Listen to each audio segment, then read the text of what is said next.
தென்னாடுடைய சிவனே போற்றி, எந்நாட்டவர்க்கும் இறைவா போற்றி, காவாய் கடக திரளே போற்றி, கைலை மலையானே போற்றி போற்றி. அன்பர்கள் இந்த வழிபாட்டினை தொடர்ந்து செய்ய வேண்டும் என்று நான் உங்களை கேட்டுக்கொள்கிறேன். இந்த வழிபாடு மிகுந்த பயனுடையது. பல்வேறு இடங்களிலே நமக்கு சில விஷயங்களை பெருமான் காட்டியிருக்கிறான். எனவே இந்த வழிபாட்டினை தொடர்ந்து வீட்டில் நீங்கள் செய்யுங்க. ஓய்வாக இருக்கும்போது செய்யுங்க. அப்படி செய்கின்ற போது பெருமான் உங்களோட உடனாய் நின்று உங்களுடைய துன்பங்களை போக்கி அருள்வான்.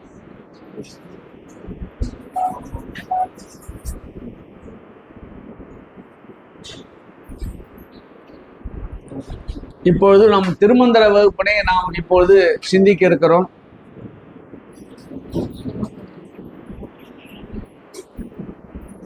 எந்த பாடல் நினைவு இருக்குங்களா?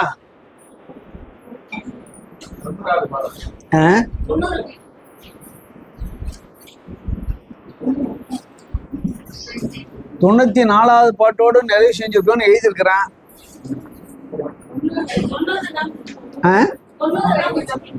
90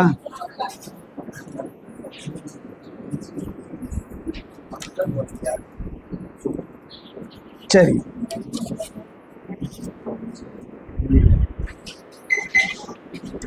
நேயத்தை ஞானத்தை நடத்திருப்பேன். அதான் ஒருத்தன் டீ கடை பையன் போனா அதை சொல்லியிருப்பேன் அந்த கதையோடு. அடுத்த பாட்டுங்க.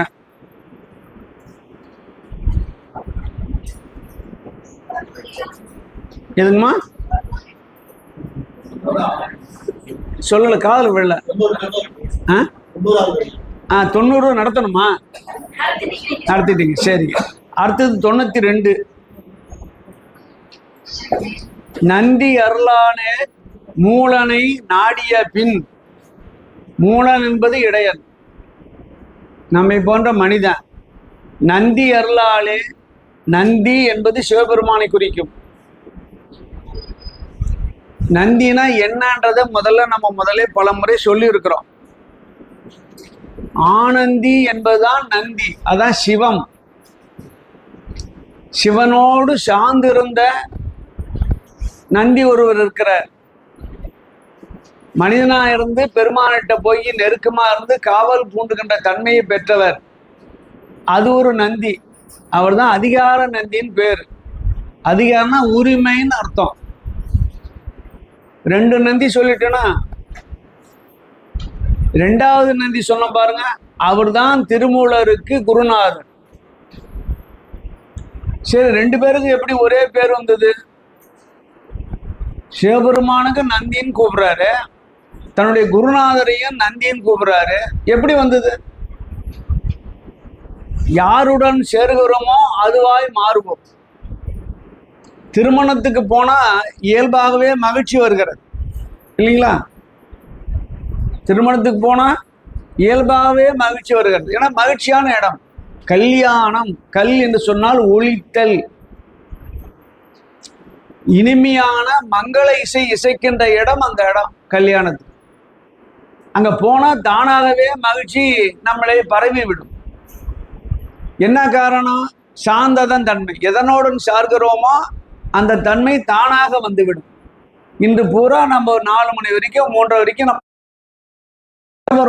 சிந்திக்கிறோம். எங்க போவோம்? நம்முடைய மனசு சிவனை சார்ந்து இருக்கு. 5 மணிக்கு மேல வீட்டுக்கு போறோம், அங்குதானே ஆரம்பமாகுது. பிக்கல் பிடுங்கல் எல்லாம் ஸ்டார்ட் ஆகிடும்.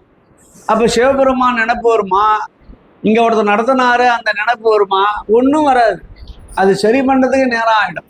எனக்கு சொல்கிறேன், வீட்டுக்கு போனால் பேர பிள்ளைங்களாம் ரெடியாக இருக்கும். தாத்தா மைக்கு முடிச்சாச்சா? நான் பேசுறதெல்லாம் அவனுக்கு கணக்கில்லை. மைக் பேசுறியா? மைக் பிடிச்சான்னு தான் கேட்பான். அப்புறம் என்ன செய்யறது? அப்புறம் போய் கடைக்கு அழைச்சிட்டு போய் அப்புறம் அதை அவன் எனக்கு கேட்கறதெல்லாம் வாங்கி கொடுத்து, கேட்கறத வாங்கி கொடுத்தல தப்பு இல்லை. கேட்கறத வாங்கி கொடுத்து வீட்டுக்கு வந்தா என்ன ஆகும்? வந்ததும் பேசும், வாய்ச்சதும் பேசும். கொஞ்சமாவது உங்களுக்கு இல்லையா, இதை வாங்கி கொடுக்கலாமான்னு கேட்கும். இப்ப என்ன செய்யறதுங்க? இப்ப திருமந்தன நினைவுக்கு வருமா? ஏன் அங்க போனா மறந்து போகுது, இங்க போனா நினைக்குது? சொல்லு. இருக்கிற இடம். சபாஷ், ஆசீர்வாதம். இருக்கிற இடம். அப்ப நம்ம இன்பமா இருக்க வேண்டும்னா இருக்கிற இடத்த சூஸ் பண்ணணும், சரியா இல்லைங்களா? நல்ல மகிழ்ச்சியா வாழணும்னா இருக்கிற இடத்த நம்ம சரி பண்ணிக்கணும். அதிகமா இருக்கிற இடம் அப்படி செஞ்சாதான் மனம் நிம்மதியா இருக்கு. ஆனா நந்தியம் பெருமான் சிலாத முனிவருடைய பையன், அதான் நந்தி. அவனுக்கு வேற பேரு. பெருமானே நினைச்சான், பெருமானுடைய இரண்டரை கலந்தான். பெருமான் தன்மையெல்லாம் வந்துருச்சு அவர். தன்னுடைய அப்பாவுக்கு கிடைக்காத பேரின்ப உணர்வு சிலாத முனிவர், அவர்தான் அப்பா பேரு. அவருக்கு கிடைக்காத பேரின்ப உணர்வு இந்த தம்பி கிடைச்சது, நந்தி கிடைச்சது. எனவே பேர் என்னவா மாறிடுச்சு? நந்தி. சரிங்களா? இப்ப சொல்றாரு பாருங்க, நந்தி அருளாலே, நந்தி என்பது இங்க சிவம், அருளாலே மூலனை நாடிய பின், மூல இடத்துல போய் நான் சேர்றேன். நந்தி அருளாலே சதாசிவன் ஆயினன். சதாசிவம் என்பது என்ன என்று கேட்டால், கோயிலே இருக்கின்ற சிவலிங்கம் தான் சதாசிவம். நீங்க கும்பிட்றோம்ல நம்ம கோயிலுக்கு போனா கருவறையில, அதுக்கு பேரு சதாசிவன். என்ன சதாசிவன் கேட்டா, சிவனும் சக்தியும் அடக்கமான இடம் அது உள்ளே இருக்கிறது அந்த லிங்கத்துல. இந்த சிவலிங்கத்துல இருந்துதான் எல்லாம் உற்பத்தி ஆகிறது. உலகம், அண்டம், பிண்டம் எல்லாம் உற்பத்தி ஆகிறது. உற்பத்தி ஆகிற மூல இடம் அதுதான். இப்ப பாருங்க, பழைய சினிமாவெல்லாம் நீங்க பாத்தீங்கன்னா, திருவிளையாடல் புராணம், அந்த திருவிளையாடல்னு ஒரு படம், பானாபத்திரம் போய் நிற்பான். அதுக்காக உள்நாட்டுக்காரன் போய் அந்த புலவர் வேண்டுவர், இது மாரி ஒருத்தன் வந்துட்டான், பாட்டாலே நம்ம நாட்டை புடுங்க நினைக்கிறான், பெருமானே நீ காப்பாற்றணும்னு கீழே விழுந்து வணங்குறான். கீழே விழுந்து மயக்கம் போட்டுட்டார் அந்த நாட்டுக்குரிய புலவர். சிவபெருமான் நினைக்கிறார், அந்த பானத்திலிருந்து வெளியே வருகிறார். வெளியிலிருந்து வெளியே வருவதால் தான் முதல்ல காட்டினாங்க. வாரியார் சாமிகிட்ட போன பிறகுதான் அது தவறு. வெளியில வாசப்படியிலிருந்து பெருமான் தோன்ற மாட்டாரு, சிவலிங்க திருமேனியில் தான் தோன்றுவார். உருவம் தோன்றிய இடம் அதான். அப்படிதான் நீங்க காட்சி அமைக்கணும் மாத்தனர். அதுதான் சரியானது. சிவலிங்க பெருமானிடத்தில இருந்து, பானத்தில இருந்து உருவங்கள் வந்தன. நடராஜர் வடிவம் உட்பட அங்கதான் வந்தது. 25 வடிவங்கள், பெருமானுடைய வடிவங்கள் அப்படிதான் வந்தது. இப்ப என்ன சொல்றாரு, அவர்கிட்ட இருந்து உலகம் வந்தது, அவர்கிட்ட இருந்து பிண்டம் வந்தது. யார்கிட்ட இருந்து? சதாசிவன் என்ற ரூபத்திலிருந்து வந்தது. திருமூலர் என்ன ஆறான்னு கேட்டா, திருமூலரிலிருந்து ஆகமம் வந்தது. சிவ ஆகமங்கள் திருமந்திரமாக வந்தது. அப்ப இவர் என்னவா மாறிட்டாரு? சதாசிவமா மாறிட்டார். அந்த சதாசிவத்திலிருந்து உலகம், அண்டம், பிண்டம் வந்தது. திருமூலரே சதாசிவமா மாறின பிறகு என்ன வந்தது? ஆகமத்திலே சாரமாக இருக்கின்ற திருமந்திரம் வந்தது. அதெல்லாம் சொன்னா, நான் சதாசிவம் ஆயினேன், நந்தி அருளால் மெய்ஞானத்துள் நன்னினேன். நந்தி அருளாலே மெய்ஞானத்தை விருப்பமுடன் சேர்ந்தேன். நன்னதெல்லாம் விருப்பம், விரும்பி பார்ப்போம், பார்த்தாதான் மனசு லயிக்கும் இல்லைங்களா? இந்த பிங்கின்னு ஒன்று வருது பாருங்க டிவியில, குழந்தைலாம் பார்த்து சிரிக்கிறதில்ல. குழந்தைகளுடைய படம், தன்னை மறந்து சிரிக்கிறான். சிரிக்கன்னா என்னன்னு தெரியாது எங்க ஆளுக்கு, அதை பார்த்து சிரிக்கிறான். எப்படி? விருப்பம். நன்னினேன், நன்னுதல் என்பது விருப்பம். விருப்பத்தோடு கேட்டால்தான் மனசிலே பதியும். விருப்பம் இல்லாமல் கேட்டால் பதியாது. நான் மெய்ஞானத்தை விரும்பி நின்றேன். ஸ்டேட்மெண்ட் அவரு. நந்தி அருளால் மெய்ஞானத்துள் நன்னினேன், விரும்பி அதனுடன் புகுந்தேன். நந்தி அருளால் நான் இருந்தேனே, நான் நிலை பெற்று இருந்தேன். பெருமானுடைய கருணையினால் இந்த உடம்போடு நிலை பெற்று இருந்தேன். யாருடைய உடம்பு?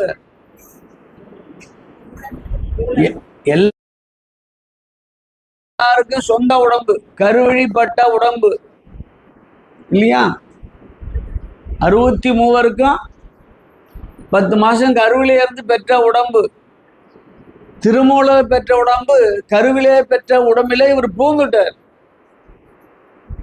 இந்த உடம்பு யாருடைய உடம்பு? திருமூலருடைய உடம்பா, மூலன் உடம்பா? மூலன் உடம்பு. அது உள்ளே இவர் புகுந்து தன்வசப்படுத்தினார். அந்த உடம்பிலே இருக்கின்ற மூலனுக்கு பாட்டு தெரியாது, தேமா புளிமா அசை சீர் தெரியாது, வெண்பா தெரியாது, விருத்தம் தெரியாது, எந்த பாட்டும் எழுத தெரியாது, ஞானமும் இல்லை. எப்படி வந்தது இந்த பாட்டு? எப்படி வந்தது? பெருமான் தான் உள்ளே புக வைத்து கொண்டு அந்த கருவியை திருமூல தன்னுடைய கருவியால மாற்றி தான் உள்ளத்திலே இருந்த விஷயங்களை எழுதுகிறார்.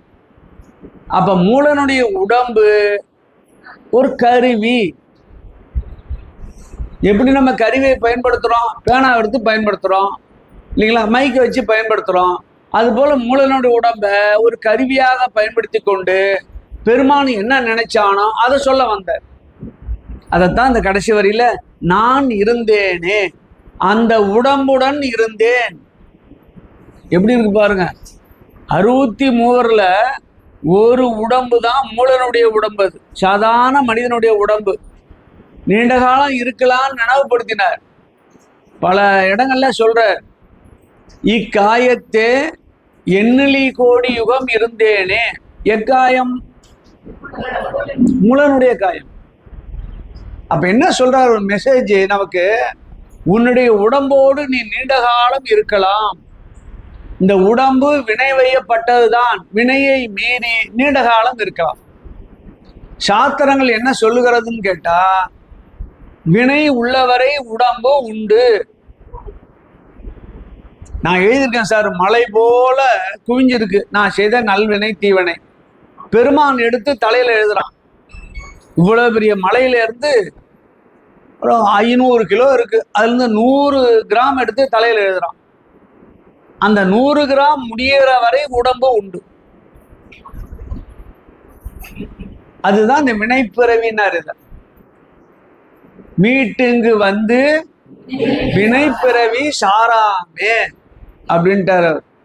இந்த உடம்புக்கு பேரு வினைப்பிறவி இல்லைங்களா?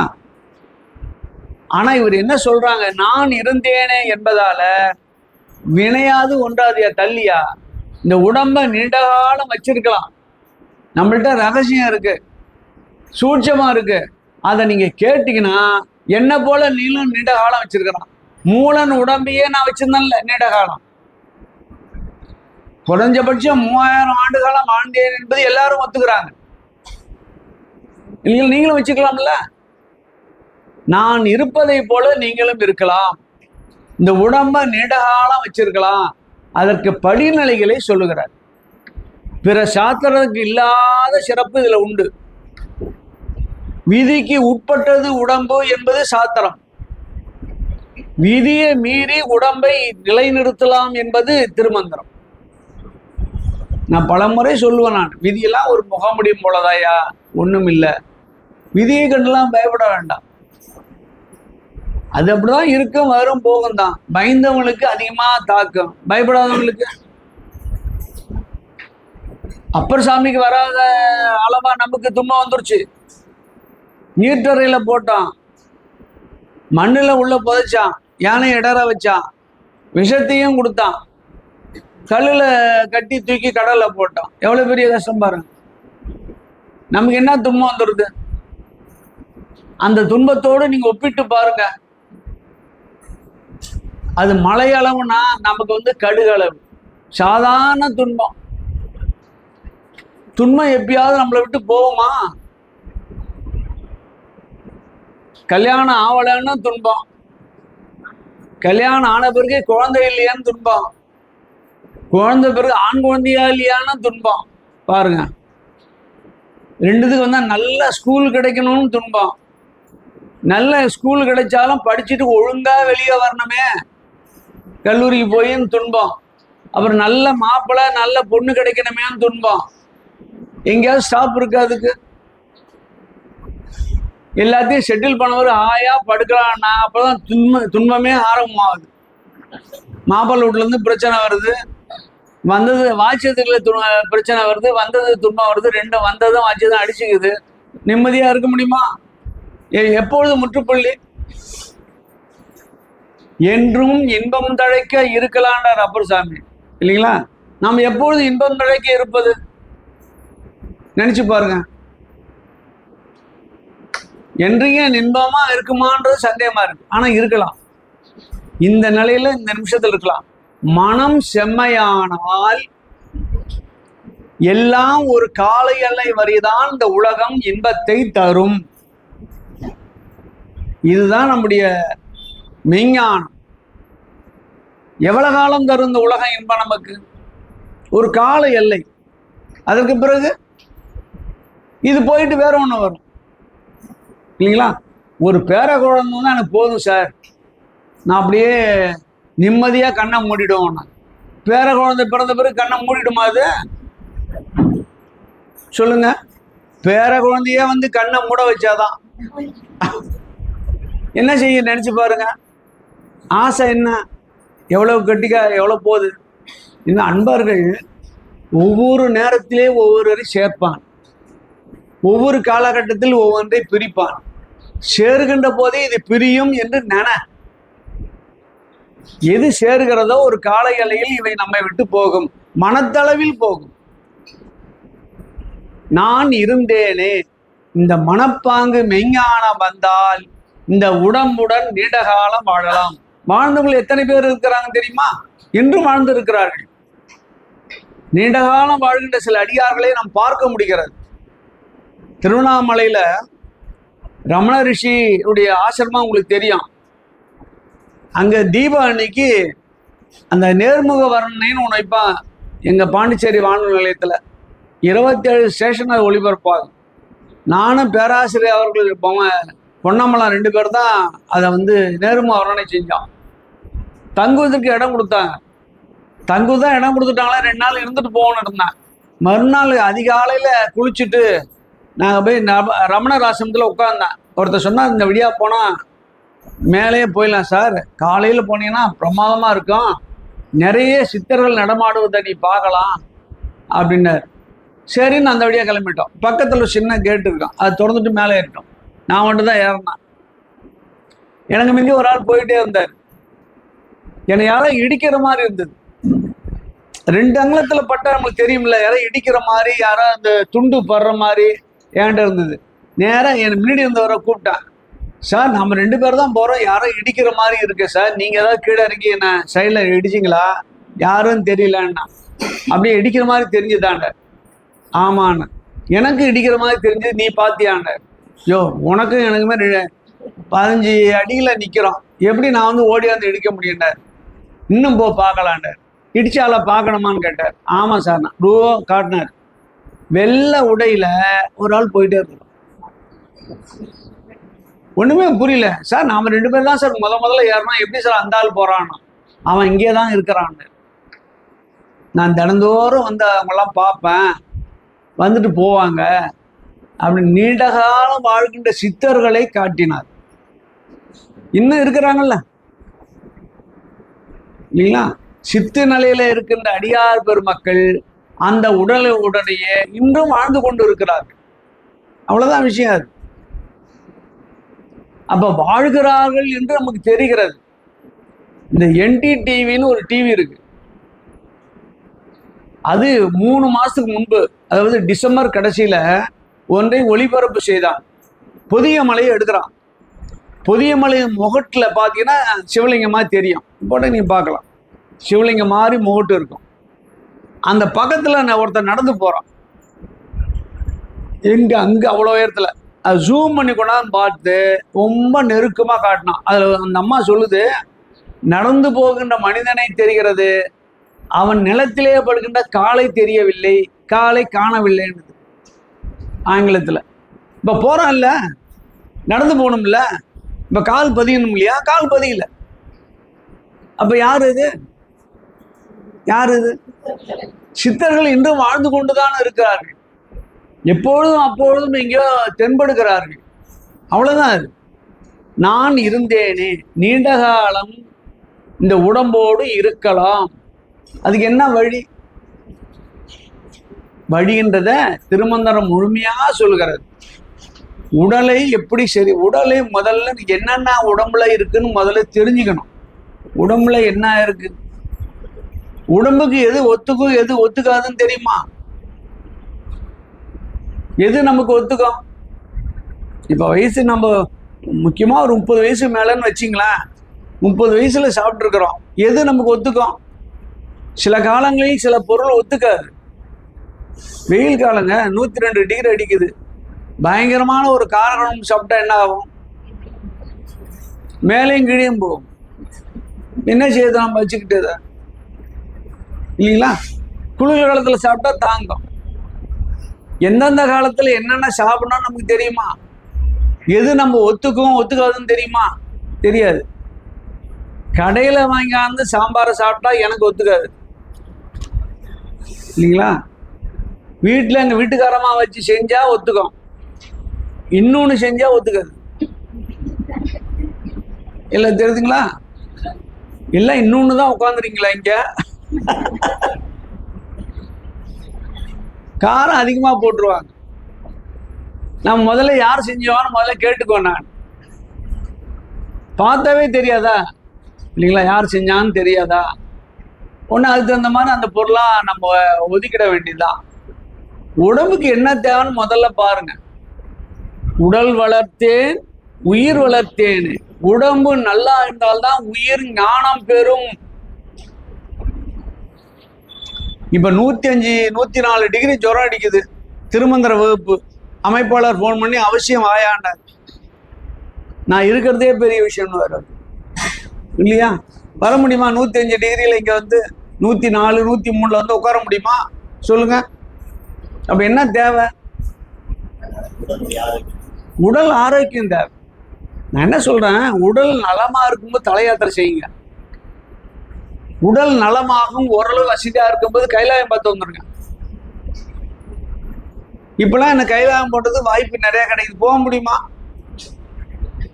போறதுக்கெல்லாம் நான் முயற்சி ஒன்று மேலே போவோம். டாக்டர் சொன்னாரு, சார் நீங்க போயிட்டு வரமாட்டீங்கன்னாரு. எவ்வளவு கூட சொல்லலாம் பாரு சார், போயிட்டு வரமாட்டீங்க அப்படின்னு தான் அம்மாட்ட ஏஞ்சி போயிட்டான். அப்புறம் என்ன அர்த்தம் அது? இப்ப நாம என்ன செய்யலாம்? போயிட்டு வரலாமா போயிடலாமா? எங்க வீட்டுக்காரன் அது உங்க சௌகரியம்ட்டாங்க. ரெண்டும் ஒண்ணு நினைக்குதுங்க. அது அதானுங்களே. அது பொண்ணுகிட்ட கேட்டேன் நான், அதெல்லாம் வேணாம்ப்பா, நாங்க அங்கேருந்து லைவ்ல காட்டுறோம், நீ அதை பார்த்துக்கோ இல்லையா? நன்னு நீண்டகாலம் இருந்துதான் நம்ம வந்து இறை வழிபாட்டை செய்ய முடியும். நிறைய நூல்கள் எழுதலாம். இப்படி வாழ்க்கையை நீங்க அமைச்சிங்க. அது பார்க்கறத காட்டிலும் அங்க போய் பார்த்து பெருமானோடு கலப்பதை விட இங்க நூல் எழுதி நீண்டகாலம் இருந்து நீ பெருமானோடு கலந்துருங்க அப்படின்னு பொண்ணு சொல்லிச்சு. பையனை கேட்டா, அம்மா என்ன சொல்றாங்களோ அதான் சரின்னு படுதுன்றான். இவங்கெல்லாம் வச்சுக்கிட்டு என்னையா செய்யறது? நீங்க நினைச்சு உங்க வீட்டை சுத்தி நடக்கிறதெல்லாம் நினைச்சுக்கிறாவே தானா ஞானம் வந்துடும். இது போய் எங்கேயும் நம்ம வகுப்புலாம் படிக்க வேண்டியதில்லை. அவன் சொல்ற வார்த்தையை பாருங்களா, என்னங்கய்யா? உடம்பை வளர்க்கணும். உடம்பு நல்லா இருந்தால்தான் ஞானம் வரும். ஞானம் இருந்தால்தான் உயிர் வளமை பெறும். உயிர் வளமை பெற்றால்தான் அடுத்த பிறவி செம்மையா அமையும். மனசுல வச்சிங்க. இது படிக்கிறதுலாம் வேஸ்ட் கிடையாது, ஒரு இன்கிரிமெண்ட் கிடையாது. இதுல என்ன லாபம் இருக்க போகுது? ஒன்றும் கிடையாது. ஆனால் உயிர் செம்மையோடு, உயிர் செம்மை அடைந்தால் அடுத்த பிறவி செம்மையாய் அமையும். யோசிங்க அடுத்த பிறவியை பத்தி. இப்ப நம்ம ஒண்ணுமே கண்டு இல்லைங்க, சும்மா கிடக்குறோம். நம்ம உடம்ப கொண்டு போய் ஈரான்ல போடுறோம், உக்ரைன்ல போடுறோம். என்ன அவங்க எது? ஒரு ஸ்கூல்ல 370 பேரு குழந்தைங்க, ஒரே குண்டு, எல்லாம் போச்சு. 370 அவுட்டு குழந்தைங்க. என்ன செஞ்சது அந்த குழந்தை சொல்லுங்க? ஒரேடியா அரசாங்கம் என்ன நினைக்கிறதா, எப்படிடா போயிருந்தா அந்த ஸ்கூலையே சம்மதியா மாத்திட்டோம். தீர்ந்து போச்சு. அந்த குழந்தை செஞ்ச தவறு என்ன நினைச்சு பாருங்க. முன் பிறவியில் செய்த வினைதான் அங்கு பிறக்க வைத்தது. நாம முன் பிறவியில் செய்த நல்வினை தான் இங்கே பிறக்க வைத்தது. ஒன்றும் சாதாரணமா எண்ணிடாதீங்க. ஏதோ வந்தோம் அப்பா அம்மாட்ட பிறந்தோம்னு நினைக்காதீங்க. இதெல்லாம் முன்வினை பயன். இந்த இன்பம் அனுபவிப்பதும் நல்ல மகிழ்ச்சியான இடத்துல இருப்பதும் என்ன சாதாரண விஷயமா? நினைச்சு பாருங்க. கோயில் பக்கத்திலே நம்ம எங்களுக்கு வீடு. தினந்தோறும் காலையில அந்த ஒளிப்பெருக்கில பாட்டை கேட்டுட்டு தான் எழுந்திருப்போம். வேற ஒண்ணுமே தெரியாது. அந்த பழைய தருமபுரம் சாமியார் சொன்னதான் போடுவாங்க. காலையில் எழுந்தோன்னா தேவாரம் தான் கேட்டுட்டே இருப்பானாங்க. 5 மணிக்கெல்லாம் போட்டுருவாங்க. பிடிப்பே காதுல முதல்ல விழுவாது. எப்படி இருக்கு பாருங்க.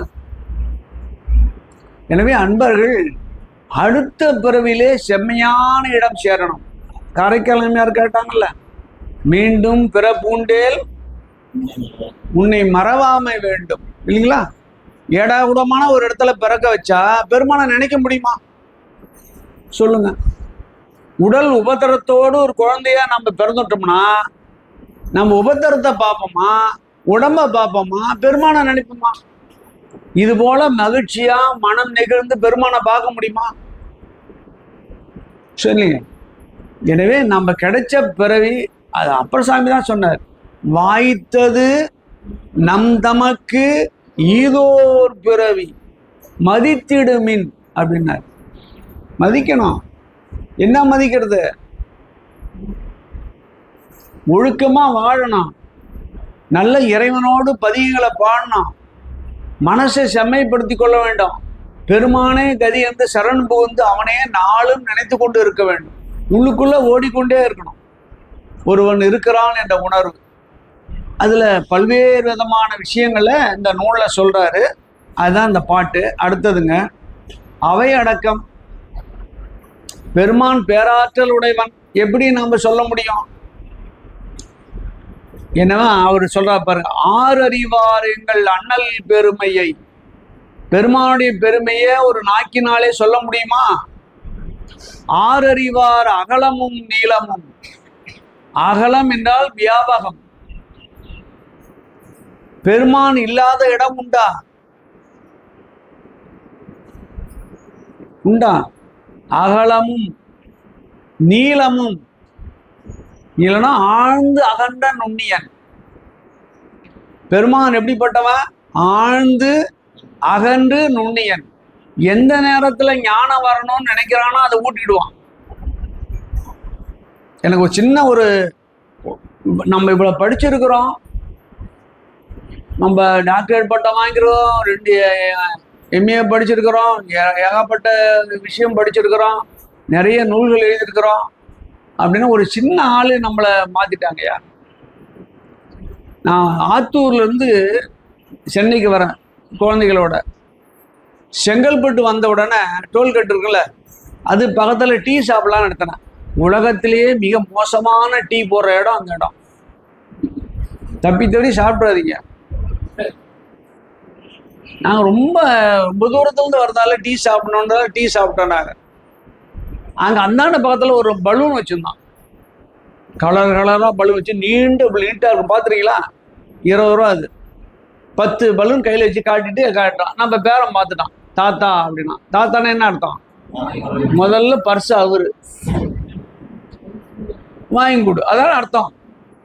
பையன் வேற என்ன அன்புக்கா வந்தா தொடரான் நம்மள, என்னடா அப்படின்னா வாங்கி கொடு. அப்புறம் அந்த பொண்ணு வந்துருச்சு. இப்ப அந்த பொண்ணுக்கு என்ன பிடிக்குன்னு கேட்டீங்கன்னா, நீல நிறத்துல பெருசா பலூன் இருக்குல்ல, அது ரொம்ப பிடிக்காது. உடனே அவங்ககிட்ட போனான். அவனும் ஒரு எனக்கு கேட்டானே, ஊதா பலூன் கொடுப்பான்னு கேட்டான். இதுல ஏதாவது தப்பு இருக்கா சார்? என்ன கேட்டான்? ஊதா பலூன். அவன் கேட்டான், ஊதுற பலூன் மேல இருக்கு, ஊதாத பலூன் கீழே கிடக்குதுன்றான். நான் ஊதான்னா அதுக்கு நீல நிறம் பிடிக்குமே, ஊதா பலூன் கொடுப்பான்னு கேட்டான். அவன் என்ன செய்யணும், ஊதாண்டுக்கு என்ன சொல்லிட்டான்? ஊதற பலூனு, இது ஊதாத பலூனு அப்படின்னு பிரிச்சு, ஊதாத பலூன் நிறைய இருக்கு சார், எத்தனை வேணும்ன்றான். அங்க பார்த்தா அந்த நீல கலரே கிடையாது. அதுக்காக தான் அவன்கிட்ட போய் கேட்டான். இப்ப பாருங்க, ஊதா என்ற சொல்ல வச்சு அவன் பார்த்தீங்கன்னா ஆஃப்டர் போட்டுக்கிறான். பெரும்பாலும் குளிச்சிருப்பான்னு நினைக்கிறேன் நான். அவ்வளோ நல்ல வாசனை வருது இல்லைங்களா? ஆமாண்டு வச்சிருக்கிறா, ஒரு 100-200 கையில் வச்சிருப்பான் பொழுது, அவ்வளோதான் விஷயம். அவன் புத்தி சொல்கிறான் சார். எப்படி இருக்கு பாருங்க. இப்போ நம்ம படித்தது, டாக்டரேட் பட்டம் வாங்கினது, எம்ஏ வாங்கினது, பிலாசபி படித்தது, திருமந்திரம் நடத்துறது, அங்கே திருமணம் நடத்திட்டு தான் வரான். இதை பார்த்தா எப்படி இருக்கு? முருகப்பெருமான் ஏன் சொல்லியிருக்க மாட்டான்? சுட்டப்பட வேண்டுமா சுடாதப்பட வேண்டுமா? அவன் சின்னவன் சொன்னான். நீ இங்க ஒரு சின்னவன் நமக்கு சொல்றாங்க, நாளும் ஞானம் உணர்த்தப்படும். கலியுகம் மாறினாலும் சரிதான், இந்த யுகம் மாறினாலும் சரிதான், நாம மாறினாலும் சரியா, ஒரு கால எல்லையில் யாராவது ஒருவன் வந்து நம்மை திருத்துவான். எனக்கு அப்படியே மனசுல நின்று போச்சுங்க அந்த ஊதா கலர்ன்றது. நான் என்ன கேட்டிருக்கணும்?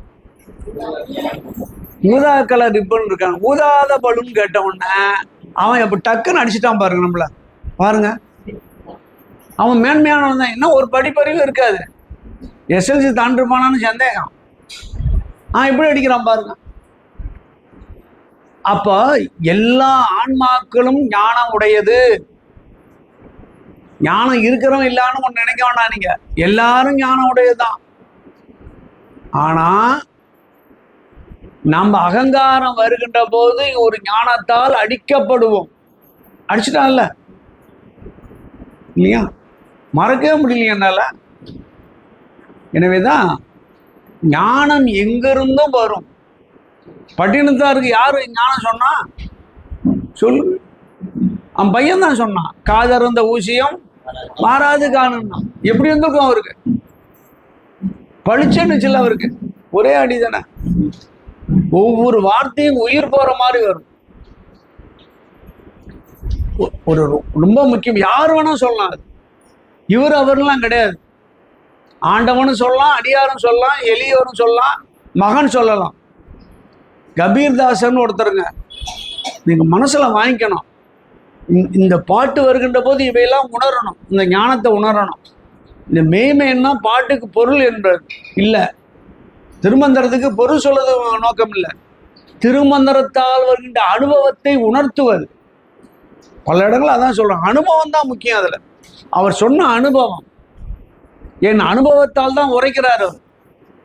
யான் பெற்ற இன்பம் பெருக இவ்வையகம். என்ன இன்பம் பெற்றார் தெரியணுமா இல்லையா?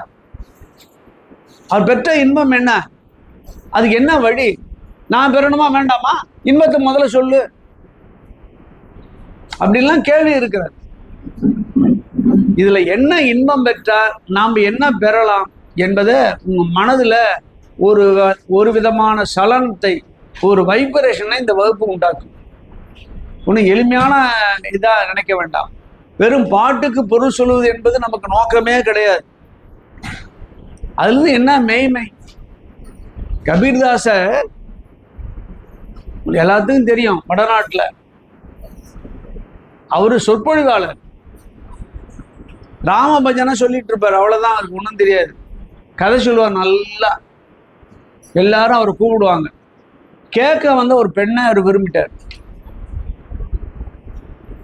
ரத்னாவளி என்ற பெண்ணை விரும்பிட்டார். உடனே பொண்ணு போய் கேட்டார், எனக்கு அப்பா அம்மாலாம் கிடையாது, திருமணம் பண்ணிக்கிறேன்னார். அந்த பொண்ணுடைய அம்மா எஸ்ன்ட்டாங்க, திருமணம் பண்ணிட்டாங்க. திருமணம் பண்ணி அழைச்சி வந்துட்டார். அழைச்சி வந்த பிறகு ஒரு நாள் கூட அம்மா வீட்டுக்கு அனுப்புந்தே இல்லை. ஏன்னா இந்த அம்மா வெளில போயிட்டாருன்னா இவர் ஒண்ணுமே இல்லாம ஆயிடுவார். சொற்பொழிக்கு போகும்போது ஏத்தால உட்கார வச்சுக்குவார். அந்த அம்மா ஏத்தால இருந்தாலும் ஒரு பாட்டே ஓடும். நமக்கு தாங்க அப்படி மாறி போச்சு.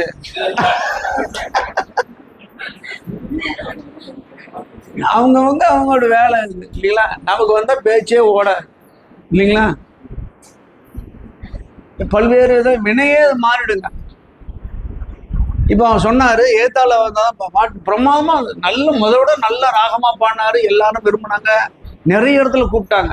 வில்வண்டியில ஓய்வு எடுத்துட்டே போயிடுவார். 6 மாசம் ஆச்சு, 1 வருஷம் ஆச்சு. அம்மா வீட்டுக்கு போறேன்னு கேட்டு பார்த்தா, அதெல்லாம் ஏன் அங்க ஏன் போறேன், எல்லாம் வேண்டாம், கச்சேரிக்கு வா அப்படின்வார். ஒரு நாளும் விட மாட்டாருங்க. எதை விடமாட்டோம்னு சொல்றோமே அதுதான் விருப்பம் அதிகமாகும். இது இயல்பு நமக்கு.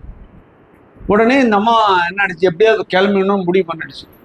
அங்கேருந்து 12 கிலோமீட்டர் அவங்க அம்மா ஊர். உடனே சொற்பொழி நடந்துகிட்டே இருந்தது. ஆனால் ஆலாபுரம் இழுத்தார் வரும் மேலே, இது கிளம்பிடுச்சு. எப்பயுமே கிளம்புறவங்க வகுப்புல எப்படின்னு எனக்கு நல்லா தெரியுங்க. நான் புஷம் பார்க்கும்போது 4 பேர் போகும், இப்படி பார்க்கும்போது பெருமானேன்னும் போது 2 பேர் போகும், தியானம் பண்ணும்போது எல்லாம் வரும் இல்லைங்களா.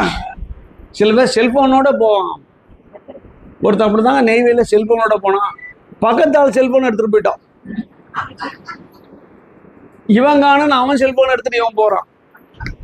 அது வெளியில் தான் கேட்டில் தான் 2 பேர் சந்திச்சுக்கிட்டு மாற்றிக்கிட்டாங்க. இப்படிலாம் நடக்கும், கூத்தெல்லாம் நடக்கும். அந்த மாதிரி கிளம்பிடுச்சு. போன உடனே அந்தாண்ட ஒரு வில் வண்டியை தயார் பண்ணிட்டு சட்டன்னு அம்மா விட்டு போயிடுச்சு.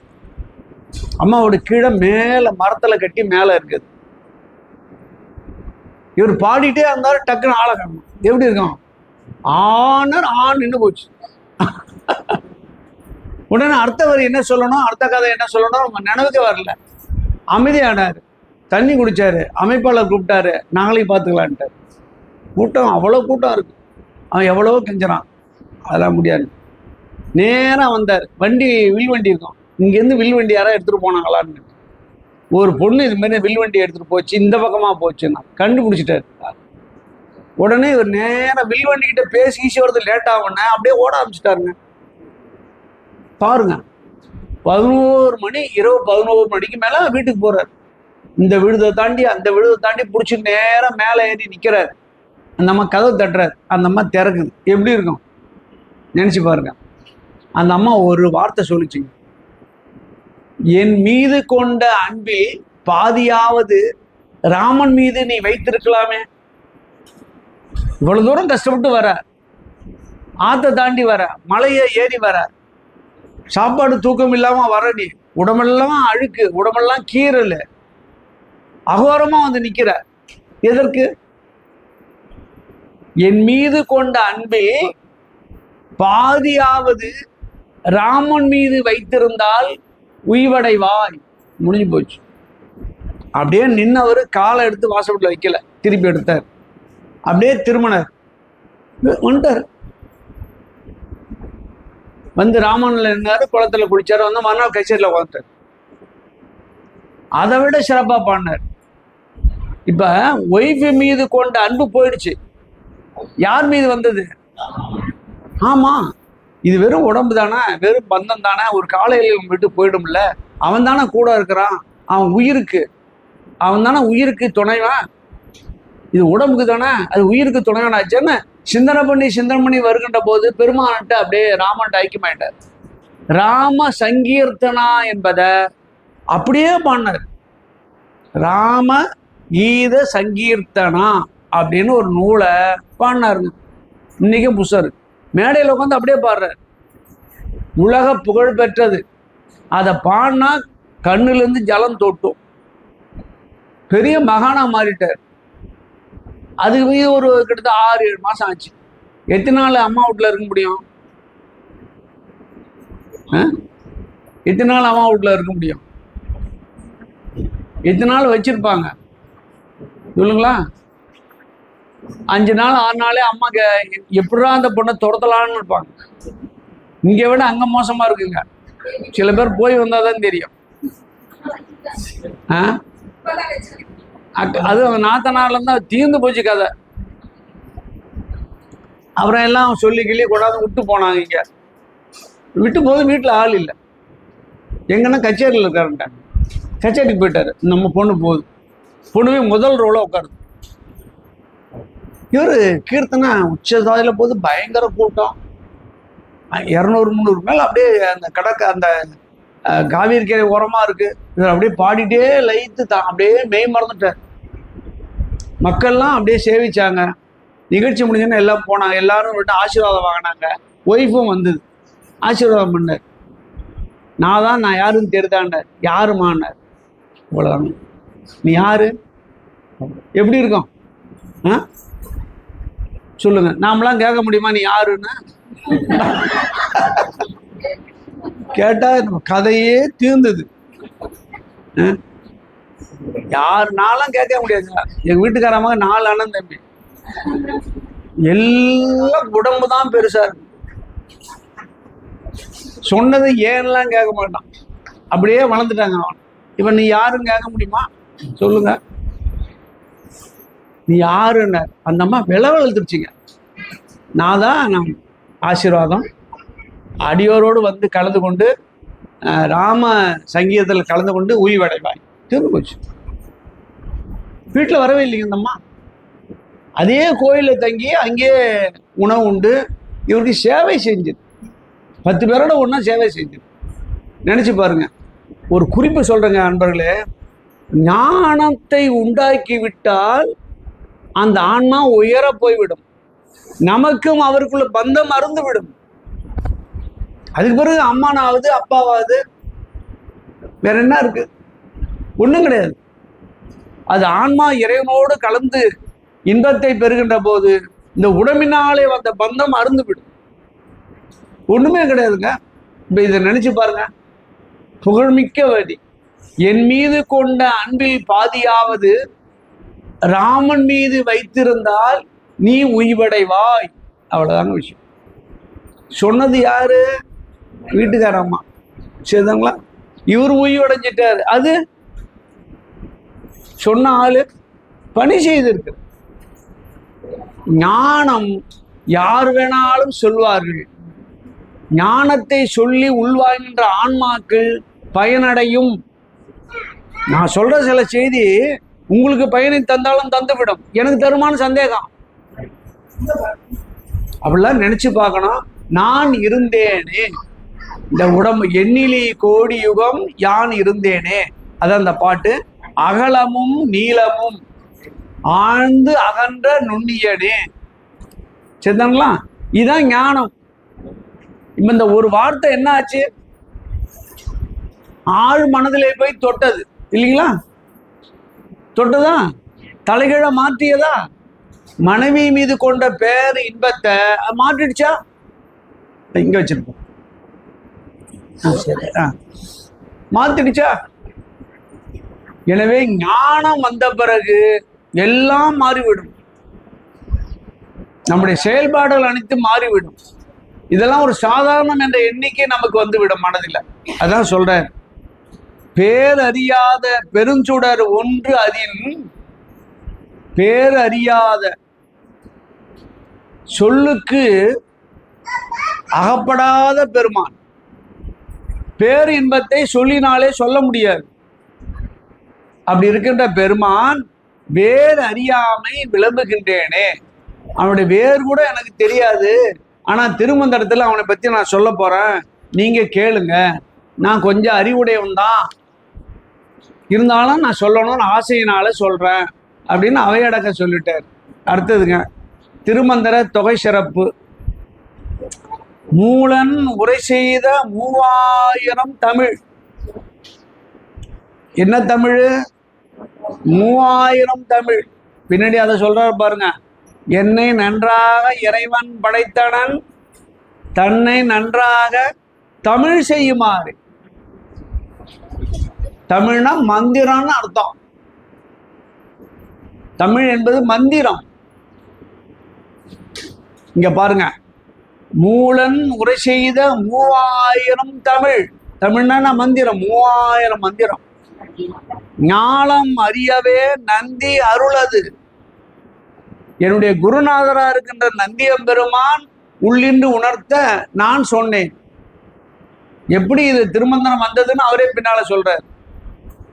நந்தி அருளாலே வந்தது. காலை எழுந்து கருத்து அறிந்து ஓதிடின். தினந்தோறும் காலையில கொஞ்சம் சில பாடலை நீ சிந்திச்சிங்கன்னா ஞான தலைவனை, இந்த உலகத்தின் தலைவனா இருக்கின்ற சிவபெருமானை நன்னுவர் அன்றே விரும்பி சேருவீர். எனவே திருமந்திரத்தை தொடர்ந்து படிங்க அப்படின்றார். அடுத்த தலைப்பு 3000 தமிழும் தெரிஞ்சு போச்சு நமக்கு.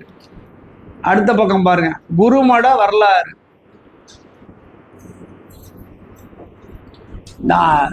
3000 தமிழ என்ன சொல்றான்னு அந்த பாட்டு சொல்லுது. வந்த மடவேழும் மண்ணும் சன்மார்க்கத்தின் வள்ளல் பெருமாருக்கு சன்மார்க்கம் என்ற சொல்லை தந்தது திருமந்திரம். இந்த வரிதான். சன்மார்க்கம் வைக்கிற சத்திய ஞான சன்மார்க்க சங்கம் வைக்கிறார்ல. என்ன சன்மார்க்கம்? சன் என்பது ஞானம், ஞானமார்க்கன் பேர். சன்மார்க்கம் என்பது ஞான மார்க்கம். பாருங்க, அந்த ஊதா பலூன் சொன்ன ஒரு வார்த்தை எவ்வளவோ எனக்கு பண்ணியிருக்கோம் இல்லைங்களா? ஒரு வார்த்தை தானே. சுட்டப்பட வேண்டுமா சுடாத பட வேண்டுமான்னு கேட்டான அவையாருக்கு என்ன பண்ணியிருக்கோம்? ஒரு சொல்லுதானையா. எது சுட்டப்பழம்? பழத்துல சுட்டப்பழம் உண்டா சுடாத பழம் உண்டா என்று சந்தேகம் வந்துடுச்சு. அவன் உழுகலாம் மேல இருந்து நாவல் பழம் விழுது பார்த்தா இந்த அம்மா எடுத்தா அங்க இருக்கிற மணலாம் ஒட்டிருந்து பூன்னு ஊதுனா மணலை போக்குறதுக்கு. அவன் கேட்டான், பாட்டி சுட்டுடிச்சான். என்ன விஷயம் பாருங்க, சாதாரண வரிங்க அது. ஞானம் பாருங்க, அப்படியே நின்றுட்டாங்க. எவ்வளவு அறிவு, எவ்வளவு பாடல். இவருடைய பாடலை கேட்டு மத்தியஸ்தை கேட்டு எத்தனை அரசர்கள் சண்டை போடாமல் நிறுத்திருக்கிறாங்க. என்னன்னா பாடி இருக்கு. அவன் மேலேருந்து அடிச்சுட்டான் பாருங்க. நம்ம எது தெரியலையோ அதுதான் அடிப்பான். இவையெல்லாம் நல்லா நம்ம பார்த்தோம்னா ஞானம் உள்ளே புகுந்து விட்டால் எல்லாவற்றையும் மாற்றிவிடும். அதான் சொல்றாருன்னு பாருங்க. சன்மார்க்கத்தின் முந்தி உதிக்கின்ற மூலன் மடவரை, அதை வருகின்ற மடவரைனா அது மட வைத்து அமைக்கின்ற தந்திரம் 9. என் புஷத்துல எத்தனை இருக்கு? 9 தந்திரம் சொல்றான். தந்திரனா பகுதின்னு பேர். தந்திரம் என்பது பகுதி, பிரிவுன்னு பேர். தந்திரம் 9. எத்தனை பிரிவு இந்த திருமந்திரம்?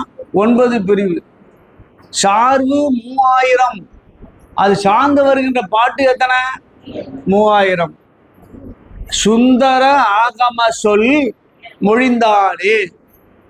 சுந்தர ஆகம சொல். நம்ம திருமூலருடைய இயற்பெயர் சுந்தரன் அப்படின்னு சில பேர் சொல்றாங்க. அதான் கட்டுரையெல்லாம் வருது. என்ன சொல்றார்? சுந்தர ஆகம சொல் என்பதால சுந்தரனா அழகுன்னு அர்த்தம். அழகுடைய ஆகமத்தை அழகுடைய சொல்லினால் ஆகமம் சொன்னான். சுந்தர சொல் ஆகமம் முடிந்தானே, நமக்கு பாடலாக சொன்னான். எனவே சுந்தரன் என்பது ஏற்பெயராயிருப்பதற்கு வாய்ப்பில்லை என்பதுதான் எங்களுடைய கருத்து. அடுத்தது பாருங்க, மும்மூர்த்திகளின் முறைமை. முறைமைனா இயல்பு.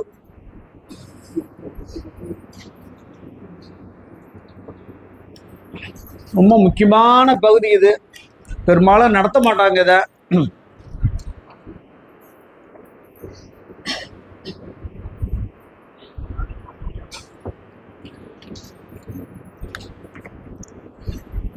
நான் சொல்றத முதல்ல நீங்க எழுதிட்டாதான் இது புரியும், இல்லைன்னா புரியாது. நிறைய குழப்பம் இருக்கும். சொல்றது எழுதி. டீ சாப்பிடுங்க. சாப்பிடும். முதல்ல சாப்பிடுங்க. கொஞ்சம் நிதானமாக கேட்கணும். அது ரொம்ப ஆழமான விஷயம். அது ஆழமான விஷயத்த கேட்கணும். இன்று புரியல என்று சொன்னால் கூட நாளைக்கு ஒரு கால இலையில் புரியும். எல்லாம் அப்படியே இருக்கலாம். நான் நடத்திட்டே இருக்கேன். எல்லாம் முடிச்சுட்டாங்களே எல்லாம். சொல்லட்டுங்களா?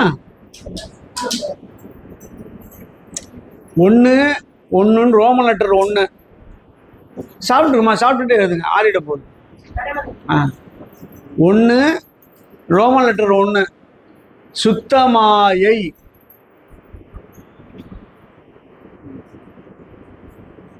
ஒரு கோடு போட்டு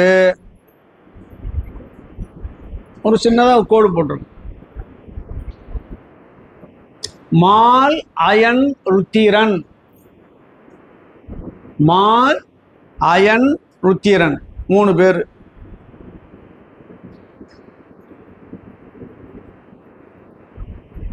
ஒரு கமா போட்டுங்க. ஈஸ்வரன் சதாசிவன்.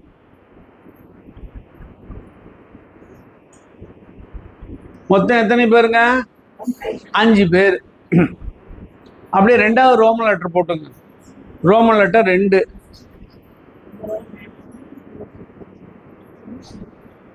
பிரகிருதி மாயை. பிரகிருதி மாயை.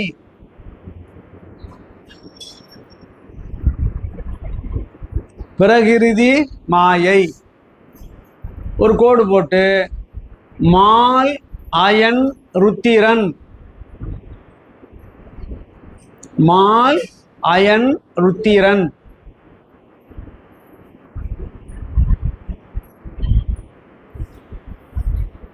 இப்போ பாருங்க, இதான் நிறைய நுட்பமான செய்தி இந்த 2 இதில் இருக்கு. உங்களுடைய சந்தேகங்கள் நிறைய இருக்கு, அதெல்லாம் போக்குது. மும்மூர்த்திகள் என்பது யாரை குறிக்கும் கேட்டா மால் அயன் ருத்திரன். மால் என்பது என்ன? திருமால். அயன் என்பது பிரம்மன். ருத்திரன் என்பது ருத்திரன்.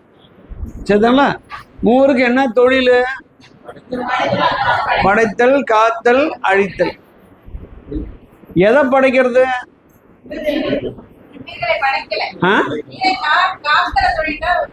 சரி, எதை படைக்கிறாரு?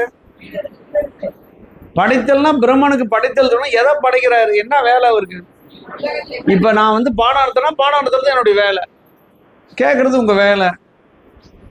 அந்த தம்பிக்கு விட்டு போனதெல்லாம் எடுத்துட்டு போறது அவருடைய வேலை இல்லைங்களா? என்ன வேலை? என்னத்தை படைக்கிறான்? என்னம்மா? உலகத்தை, உடலை படைக்கிறான். சரி, உடலை படைக்கிறார். உடல் அம்மா வயிற்றுல இருந்து நாம தானே படைச்சுக்கிட்டோம். அவர் எங்க படைக்கிறாரு? எதை படைக்கிறான்னு பாப்போம் இல்லைங்களா? எங்க வீட்டுல எங்க அம்மாவுக்கு தான், எங்க வீட்டுக்கார அம்மாவை தான் சமையல் செய்வாங்க நல்லா. வந்த மருமகம் முதல்ல அப்படி இருக்காது. ஏன்னா காலேஜிலே இருந்ததால அதுக்கு முதல்ல அவங்க அம்மா சொல்லிட்டாங்க, எங்க பொண்ணுக்கு சமைக்கலாம் தெரியாதுன்னு. நான் தான் கேட்டேன், அப்புறம் என்னதான் தெரியும்? ஏதாவது உனக்கு தெரியும்ல. நான் கோலம் போட தெரியும், இல்லை பெருக்க தெரியும்னா அதுவும் தெரியாதுன்றாங்க. முதல்ல கிளியரா பேசிட்டு அந்த அம்மா, இது எதுன்னு தெரியாதுன்னா இதுக்கு பேர் என்ன வைக்கலாம்ப்பா? என்னதாம்மா? எப்படி போய் கேட்கறது? நம்ம பொண்ணு நல்லா இருந்தது, பையனுக்கு விரும்பி இருந்தது, எங்க வீட்டுக்கார அம்மா ரொம்ப பிடிச்சிருந்தது. நாம உள்ள நுழைஞ்சு கேட்டோம்னா நின்று போச்சுன்னா நாம தான் கெடுத்துட்டோம் இல்லையா? இல்லைங்களா? உடனே என்ன, பொண்ணு நல்லா படிச்சிருக்குங்க, 95% கம்ப்யூட்டர்ல வேலை செய்யுது, படிச்சோன்னா வேலை கிடைச்சி போச்சு, இவ்வளவு சம்பாதிக்குது, அதை சொல்லிட்டாங்க. ஆனா சமையல் பண்ண தெரியாது. என்னமான்னு இருக்கும்போது நீங்க சொல்லி கொடுத்துருங்க, இல்லைன்னா பெரிய விஷயம் அப்படின்ட்டாங்க. அது இப்போ எங்க வீட்டுக்கு இந்த வந்தோடனே இந்த பொண்ணு என்ன செய்யணும்னு கேட்டா, எங்க வீட்டில் சமைப்பாங்க, சமையல் ஒன்று சமைச்சு வச்சோம், இது கொண்டாந்து படைக்கும். இதை சாப்பிடுங்க ஐயா, இதை சாப்பிடுங்க, இதை சாப்பிடுங்க. வாழைக்காய் பொரியல் இருக்கிறது, கொத்தரங்காய் கூட்டு இருக்கிறது, அப்படியே வரிசையா காட்டிடும். இது வந்தவங்க புதுசுல இதுதான் சமைச்சதுன்னு. ஆனா இது சமைக்கல, எங்கிருந்து வருது? இது என்னதான் செஞ்சுது? என்ன செஞ்சது? அங்கிருந்து இதைத்தான் இந்த பிரம்மன் செய்யறான். உள்ள மூலமா இருக்கின்ற மாயை இருக்கிறது, அதை கொண்டாந்து உலகமா படைக்கிறான். சரிங்களா? அங்கிருந்து எடுத்து உடம்பா படைக்கிறான். உடம்பு படைப்பதற்கு தேவையானதை செய்யறான். இந்த பாப்பா சொன்னதான் சரியானது. அண்டத்தையும் பிண்டத்தையும் படைக்கிறான். சரிங்களா? உலகம் ரொம்ப முக்கியம் இல்ல? பஞ்சபூதங்களை படைக்கிறது சாதாரண விஷயமா? பெருமானுடைய அருளோடு படைக்கிறான். இது பிரம்மனுக்கு வேலை. காக்குறது என்ன? திருமால் என்னத்தை காக்குறாரு?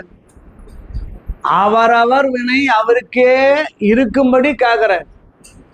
நான் செய்யற நல்வினைய ஐயா எடுத்துட்டு போனான்னா என் கதி என்ன ஆகுறது? நான் செய்த வினை எனக்கே வரணும். அவரவர் உரிய வினை அவருக்கே வரும் வரை காக்கிறார் இல்லைங்களா? ருத்ரன் என்ன செய்யறான்? காக்கும் தொழில் முடிக்கின்ற காலத்தில் இந்த உடம்பு இருந்து என்ன பயன் இருக்கு இல்லைங்களா? வினை தீர்ந்து போச்சு, என்ன செய்யலாம்? அதை நீக்கணும். உடல் வேறு உயிர் வேறுன்னு நீக்கணும். அதான் ருத்திரன் செய்யறான். இந்த 3 பேரும் தொழில் செஞ்சீங்களா? படைத்தல் உலகத்தை, காத்தல் இந்த உடம்போடு உயிரோடு இருக்கின்ற வினைய ஒரு வருங்கரை காக்கிறான். உடம்பையா எல்லாத்தையும் அழித்தல், ஊனுடல் வேறு செய்தல், உடம்பையும் உயிரையும் வேறு செய்யறான். அது அவனுடைய வேலை. அவங்க தான் நம்மளாம் வேலை செய்யறோம். சேர்ந்து போச்சுங்களா? இப்ப எழுதுனீங்க பாருங்க. மேல 3 பேர் இருக்கிறான், கீழே 3 பேர் இருக்கிறான். பாத்தீங்களா? முதல்ல பாருங்க, எழுதுந்த பாருங்க. முதல்ல என்ன எழுதியிருப்போம்? சுத்தமாயை பிரம்மன் இருப்பான், திருமால் இருப்பா, ருத்திரன் இருக்கிறான். இருக்காங்களா 3 பேரு? அதே 3 பேரு கீழே இருக்கிறான். சரிங்களா? இது புரியுதுங்களாமா? மேல இருக்கிற 3 பேரும் சிவம், கீழே இருக்கிற 3 பேரும் ஆன்மாக்கள். முதல்ல எழுதிங்க. இதுதான் சைவ சித்தானுடைய நுட்பமான இடம். மேல இருக்கிற 3 பேர் யாரு? சிவம். சிவமே முத்தொழிலை செய்கிறான். இப்ப இதை புரிஞ்சுக்கணும் நம்ம முதல்ல. அப்பதான் எல்லாமே சைவ சித்தாந்தம் உள்பட புரியும் நமக்கு. சுத்த மாயையில இருக்கிற ஆட்களுக்கு அந்த 3 பேரும் அவனே இருக்கிறான். 25 வடிவங்கள்ல ஒரு வடிவம் இருக்கு. எழுதிட்டீங்களா? என்ன பாருங்க. ஒரு கால் இருக்கும், மேல 3 பேர் உட்காந்துருப்பான். ஏகபாத மூர்த்தின்னு பேரு. பாத்துருக்கீங்களா? 25 வடிவங்கள ஒன்று. ஒரு கால் இருக்கும், மேல 3 முகம் இருக்கும். அதுதான் ஏகபாத மூர்த்தி. அதுதான் சிவம். சிவமே 3ஆய் இருக்கிறான். என்னவா இருக்கிறான்? படைக்கிறான், காக்கிறான், ஒரு காலை அலையில் ஊனுடலை நீக்கிறான். சரிங்களா? சரிங்களா? யாருக்கு? அடுத்த கேள்வி யாருக்கு? ஜீவன் முத்தருக்கு. பெருமானோடு நினைவினாலே கலந்திருக்கின்ற ஜீவன் முத்தர்கள். நம்மை போன்றவர்கள் இல்லை, அவங்க உயர்ந்த நிலையில இருப்பாங்க. அவர்களுக்கு பெருமானோடு கலந்திருக்கின்ற, நினைவினாலே கலந்திருக்கின்ற சித்தர்கள் வச்சிங்க. உதாரணத்துக்கு போன்றவர்களுக்கெல்லாம் காப்பது யாரு? சிவபெருமான் இல்லைங்களா? அவனுக்கு படைத்து தருவது யாரு? சிவபெருமான். ஒரு காலை அலையில் விருப்பம் இல்லை என்று சொன்னால் உடலை வேறு செய்வது யாரு? சிவபெருமான். யாருக்கு? ஜீவன் முத்தர்கள். அதான் சித்தர்கள். அவங்க தான் சிவ சித்தர்கள் பேர். திருமூலர் உட்பட அதுல திருமூலரும் வராரு. இப்ப பாருங்களேன், திருமூலருக்கு உடம்பை படைச்சு தந்தது யாரு? சிவம் இல்லைங்களா? வினையை போக்கி இந்த உடம்போடு நிலகாலம் வாழலான்னு உலகத்துக்கு சொல்ல வச்சது, வினையை போக்கி போனது திருமால். கூட திருமாலா இருந்து செஞ்சான் இல்லைங்களா? விருப்பொரு காலத்தில் உடம்பை வேறு செய்வான். என்னைக்கு வேணான்னு நினைக்கிறீங்களோ அங்க போலாம். ஞான சமுத்திரம் தானே சொல்றாரு, எண்ணில் நல்ல கதிக்கு யாதுமோர் குறைவில்லை. என்னைக்கு இந்த திருவடி பேர் வேணும்னு நினைக்கிறீங்க? புவனகிரியில வாழ்ந்த ராகவேந்திரன் நினைச்சார். அங்க பிருந்தாவனத்துல ஒரு கால எல்லையில முடிவுக்கு வந்துட்டாரு. பெருமானோடு கலந்தணும்னு நினைச்சாரு. எப்ப எல்லாம் பார்த்துங்க, நம்முடைய ஞானத்தை எல்லாத்தையும் விலக்கி சொல்லுங்க, நான் பெருமானோடு நான் தியானம் இருக்க போறேன்னு இருந்தார். சிற்றம்பல நாடிகள் மயிலாடுதுறை இல்லைங்களா? உட்கார்ந்தாதான் ஜீவ சமாதின்னாங்க அவங்க. உட்கார்ந்த இடத்துல எனக்கு வேணாம் ஒரு நிலை வந்த பிறகு தானா ஒதுங்கிடுவாங்க, நிற்பாங்க. பெருமானோடு முழு நேரம் நிற்பாங்க. உடல் இருக்குன்னு ஆன்மா மேல 12 அங்கம் போய் பெருமானோடு கலக்கம், உடம்புல சொர்ணம் இருக்காது, அப்படியே இருப்பாங்க. ஒரு கால எல்லையில் விருப்பம் ஏற்பட்டால் மேலே போன 12 அங்கலம் கடந்த அந்த ஆன்மா பெருமானோடு பரவழியில் கலந்து விடும். இந்த தொடர்பு அறுத்துரும். தொடர்பு எடுத்து போனா என்ன ஆயிடும், உடம்பு சாதாரண உடம்பா மாறிடும், அங்கேயே அமைஞ்சிருவாங்க. எனவே போய் போய் வருகின்ற நிலை இருக்கு பாருங்க, அதான் ஜீவன் முத்தர். அவர்களுடைய உடம்பு சிவபெருமானே வந்து பார்த்து கொள்ளுகிறான் இல்லைங்களா. சாதாரண உடம்பு, அவங்க உடம்புலாம் ராகவேந்திரர் உடம்பு என்ன சாப்பிடுவாங்க, உடம்பு ஜெகஜோதியா இருக்கும். உடம்பு வள்ளலார் வச்சிங்க, நம்மளுக்கு தெரிஞ்ச வள்ளலார் இல்லைங்களா. என்ன சாப்பாடு, வெறும் கஞ்சி, எப்படி இருக்கு பாருங்க, ஜோதிமயமா இருக்கு. உடம்பு பூரா ஜோதிமயமா இருக்கு. எல்லாம் உணர்ந்தவரா இருப்பார். எதிர்த்தால ஒருத்தன் வந்தானா எதுக்குன்னு கண்டுபிடிப்பார்.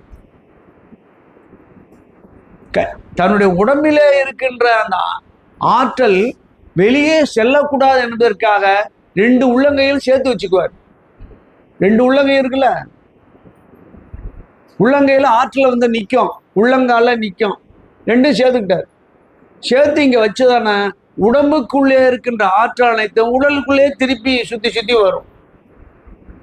முக்காடு போட்டது எதுக்குன்னு கேட்டீங்கன்னா, தலையில தான் உயர்ந்தபட்சமான ஆற்றல் ஜோதி வெளிப்படும். வெள்ளை துணியால மூடினார். மக்கள் பார்த்தா என்ன நினைச்சிருவாங்க, ஒரு பெரும் ஜோதியா வரான்னு வச்சிங்க, என்ன ஆகும், எவனோ கொளுத்தி விட்டாயா, வந்துட்டே இருக்கியா அப்படின்னு ஆகும். தெரியுமா, பெருமானே நேரடியா வந்தா தெரியுமா, தெரியாது. இது ஜோதி வடிவம் என்பதும் உடம்புல 12 அங்கலம் ஜோதி நீண்டுடுச்சு என்பதும் மக்களுக்கு தெரியுமா, இப்பயே தெரியல. அந்த காலத்துல ஒண்ணுமே தெரியாது. அந்த ஜீவன் முத்தருக்கு உடலை தருவதும் எப்போ, அந்த காலத்துல அந்த நேரத்துல அந்த ஜீவன் முத்தருக்கு விருப்புறு காலம் வரை அவரை காப்பாற்றுவதும், ஒரு கால எல்லையில் விரும்பினால் அவர்களை அடைத்துக் கொள்வதும் சிவமே. இது புரியுதுங்களா. அதுதான் சுத்தமாயேன் பேர்.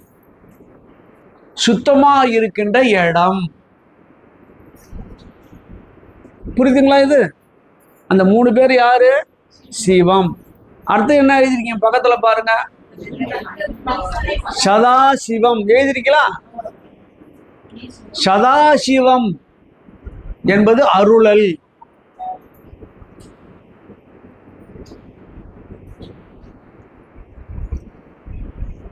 பன்னிரு திருமுறையில பாடினாங்களே தேவாரம் திருவாசகம், எங்க போய் நின்று பாடினாங்க, அப்பர் சாமிக்கு வேணும்னு கேட்டார்ல, பொன்னார் திருவடிக்கு ஒன்று உண்டு விண்ணப்பம் இல்லைங்களா. கேட்கறாரு, எங்க போய் கேட்டாரு, கொடிமரத்துல கேட்டாரா, அதிகார நந்திட்ட கேட்டாரா, கோபுரத்துல கேட்டாரா, சுற்றி இருக்கிற தெய்வத்தை கேட்டாரா, எங்க போய் நின்று கேட்டாரு, எங்க போய் கேட்டாரு, சிவலிங்க திருமேனிட்ட நின்று கேட்கிறாரு. அங்க கோயில நீங்க பார்க்கலாம், பெண்ணாடத்துல 15 வருஷமா பாடம், 12 வருஷமா பாடம் நடத்தணும். பொன்னார் திருவடிக்கு கிட்ட போய் சிவலிங்கத்தை நின்று பாட. திருமுறைகள் அனைத்தும் சிவலிங்க பெருமானை நோக்கி பாட பெற்றவை. ஏன்னு கேட்டா அவன் அருளுகின்ற தன்மை உடையவன் இல்லையா. சடையாயினுமால் என்ன இங்க போட்டு அங்க கர்ப்பகிரகத்துல பார்த்து கேட்கிறார், நியாயமாயான்னு கேட்கிறார் அந்த வணிக பெண்ணு, கேட்கிறாருல்ல. அப்ப என்ன அர்த்தம் கேட்டா, அருளுகின்ற தன்மை இருக்கின்ற இடம் கர்ப்பக கிரகம், அதுதான் சிவலிங்க திருமேனி. சிவலிங்க திருமேனி அருள் திருமேனி. அருள் அங்கதான் அருள் வரும். நம்ம வேண்டுகோள்லாம் அங்கதான் போய் வைக்கணும். அங்க வேண்டுகோள் வைக்காத நவகரத்துல போய் வேண்டுகோள் வச்சா ஒன்றும் ஆக போறது இல்லை. இப்ப முடிஞ்சதுங்களா. அடுத்து என்ன எழுதியிருக்கீங்க, மகேஸ்வரன் எழுதுறீங்களா. ஈஸ்வரன், ஈஸ்வரனா 25 வடிவங்கள். பெருமான் முதல்ல எடுத்த வடிவம் நமக்காக 25 வடிவம். அது மறைத்தல்.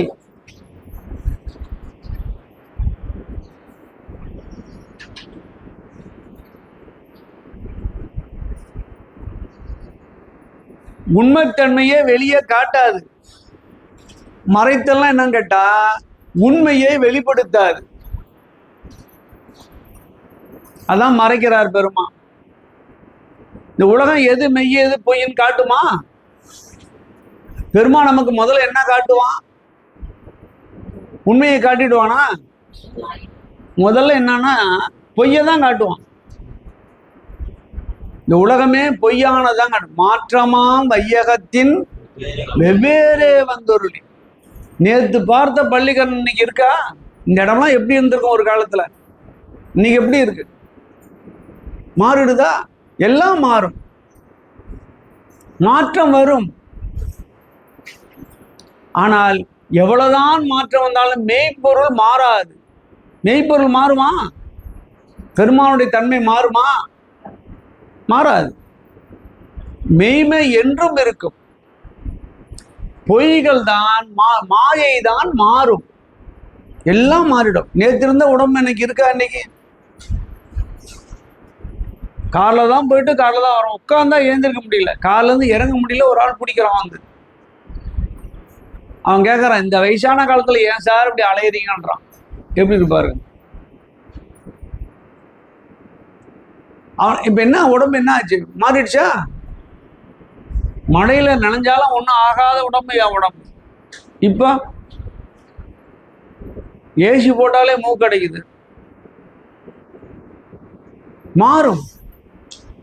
இந்த மாயை சார்ந்த அனைத்தும் மாறும். இதையெல்லாம் பொய். ஒரு கால எல்லையில் எல்லாம் மாறிவிடும். மாறாதது மெய். சரிங்களா? இப்போ ஈஸ்வரன் ஒருத்த கடைசியா எழுதுனீங்களே, அந்த வடிவங்கள்லாம் உண்மையே சொல்லாது. உதாரணமா நடராஜர் வச்சுங்க. உங்களுக்கு இங்க தினந்தோறும் நம்ம வழிபாடு செய்யறோம் சாமிக்கு. 25 வடிவங்கள்ல மறைத்தல் என்ற தொழில தான் அது வருது. மறைத்தல் சொல்றோம்ல, மறைத்தலுக்கு ஒரு எடுத்துக்காட்டு தான் நடராஜர். நடராஜருடைய வடிவம் உண்மையே சொல்லாது. நீங்க என்ன நினைக்கிறீங்க? காலத்துக்கு ஆடுறாரியா, பார்க்கறது அழகா இருக்கியா, ரொம்ப மகிழ்ச்சியா இருக்கு. ஆனா அது அல்ல. பெருமானே அடித்தலை செய்வான். எடுத்துக்காட்டு என்ன? அக்கினி. பெருமானே உலகத்தை உற்பத்தி செய்வான். எடுத்துக்காட்டு என்ன? உடுக்கை. வந்துருச்சா கையில? நடராஜில் என்ன பார்க்குறோம்? தோற்றம் துடியாதனில். உண்மை விளக்கம் பாட்டு. நடராஜனுடைய விளக்கத்தை சொல்லுது அந்த பாட்டு. ஐந்தொழில் ஆற்றுகிறான். இப்ப பாருங்க, அக்கினி என்ன சொல்லுகிறது? அழித்தலை சொல்லுகிறது. உடுக்கை என்ன சொல்லுகிறது? தோற்றத்தை சொல்லுகிறது. அபயம் அஞ்சேல் அப்படின்றனா காத்தலை சொல்கிறது. சரிதானா? தூக்கிய திருவடி அருளலை சொல்லுகிறது. ஊன்றிய திருவடி அடித்தலை சொல்லுகிறது. இந்த 5 புரியுதுங்களா?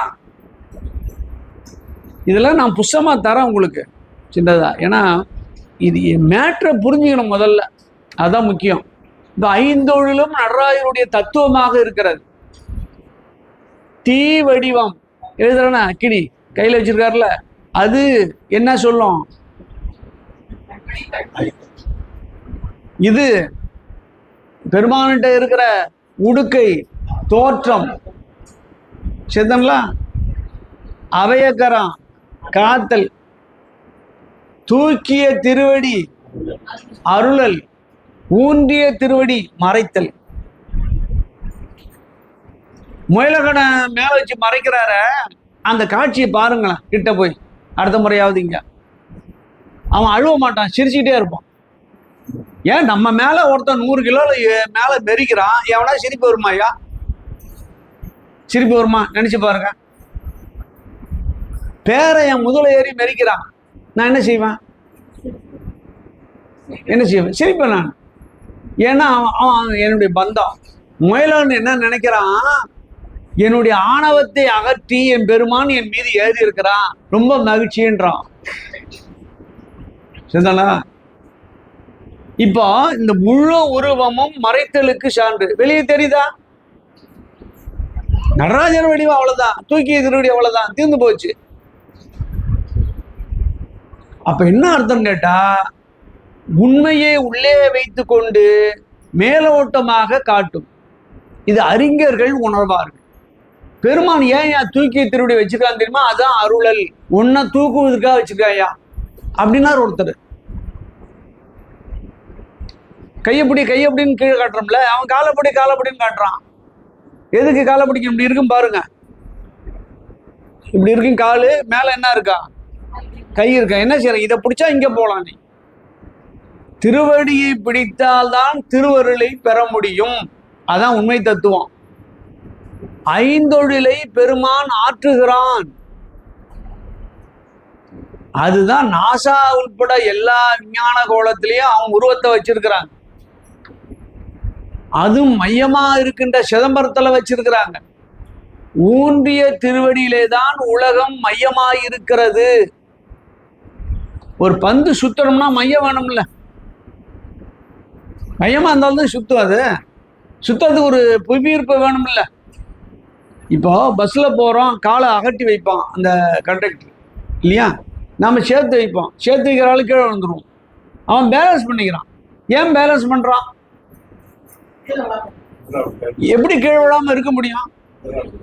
நம்முடைய மூலாதாரம் சமமா வைக்கிறாங்கய்யா. ரெண்டு காலம் இந்த மூலாதாரம் அடிப்படையில இருக்க, அது கீழே சமமா போய் நிக்கணும். இவன் காலை வச்சுக்கிட்டான் அப்படி.